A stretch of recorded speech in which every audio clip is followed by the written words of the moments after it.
सर्दियों में जो होने वाली बारिश है, उस बारिश की मुख्य वजह होती है पश्चिमी विक्षोभ।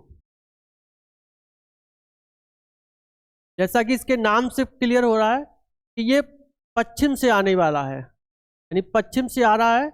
और विक्षोभ का शाब्दिक अर्थ होता है कोई डिस्टर्बेंस यानी हलचल।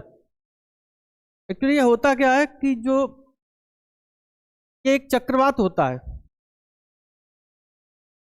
और पश्चिमी विक्षोभ ये उत्पन्न होता है भूमध्य सागर के आसपास, और वहां से ये एक तरह क्या, ये शीतोष्ण चक्रवात है।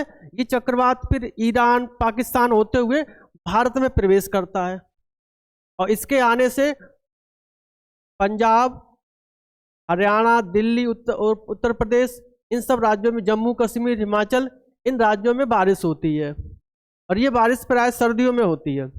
इस बारिश से जो गेहूं की फसल है उसको विशेष लाभ मिलता है, और उत्तर भारत में जो शीत लहर है वो थोड़ी बढ़ जाती है। पश्चिमी विक्षोभ के बाद अब हम लोग देखते हैं कि जो भारत में वर्षा का जो मुख्य वजह है, मानसूनी वर्षा है, वो की वजह क्या होती है। भारत में जो भारत की जलवायु को कहा जाता है कि ये मानसूनी जलवायु है।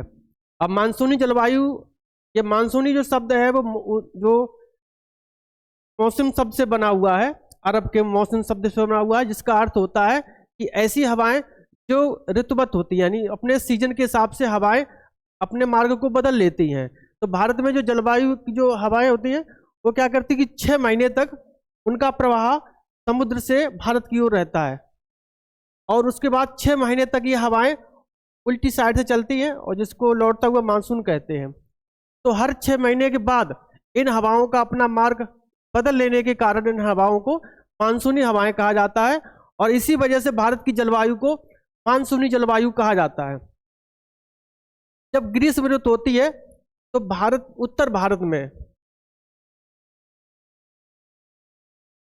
इस रीजन में गर्मी पड़ती है, और गर्मी पड़ने की वजह से यहाँ की जो वायु होती है वो ऊपर उठती है, क्योंकि हम लोग जानते हैं कि जो गर्म वायु होती है वो हल्की हो जाती है, और हल्की होने के कारण ऊपर उठती है। जैसे आप ये समझ सकते हैं कि जो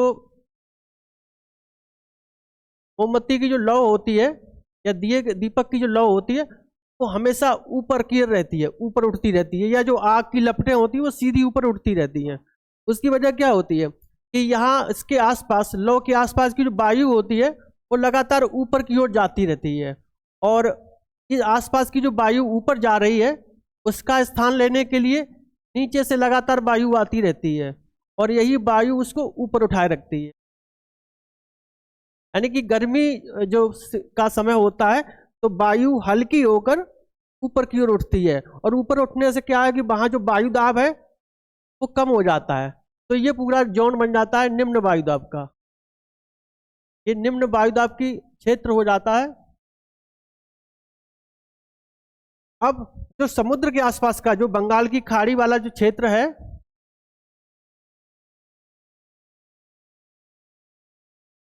या यहाँ अरब सागर वाला जो क्षेत्र है, यहाँ की स्थिति थोड़ी अलग रहती है, क्योंकि जल जो है बहुत जल्दी से गर्म नहीं होता, बहुत जल्दी ठंडा नहीं होता है। जल की विशिष्ट ऊष्मा सबसे ज्यादा होती है, जिसकी वजह से बहुत धीरे धीरे ठंडा और धीरे धीरे गर्म होता है।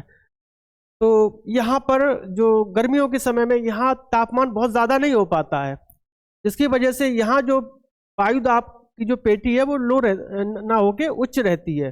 तो यहाँ पर उच्च वायुदाब की पेटी रहती है, यहाँ अभी भी उच्च वायुदाब की पेटी है, यानी हिंद महासागर में उच्च वायुदाब है और उत्तर भारत में निम्न वायुदाब है। अब वायु का जो प्रभाव होता है हमेशा उच्च से निम्न की ओर जाना है, तो यहाँ पर जो हवाएं हैं वो भारत की तरफ चलती हैं, तो इन्हीं हवाओं को मानसून कहा जाता है। और इनके जो आने की दिशा कैसे समझ सकते हैं हम लोग हैं, इनकी आने की दिशा जैसे ये आती हुई दिशा है इनकी, ठीक है। अब इस दिशा का नामकरण कैसे होता है कि जहां से ये हवा आ रही होती है, ये हवा की आने की दिशा जो इसकी है ये पश्चिम, और ये दिशा है दक्षिण। तो ये वाली हवा है चूंकि, ठीक है, तो इसका नामकरण होगा पश्चिम दक्षिण, यानी दक्षिण पश्चिम मानसून। तो इस मानसून को कहा जाता है दक्षिण पश्चिम मानसून। यही मानसून अपने भारत में बारिश करता है।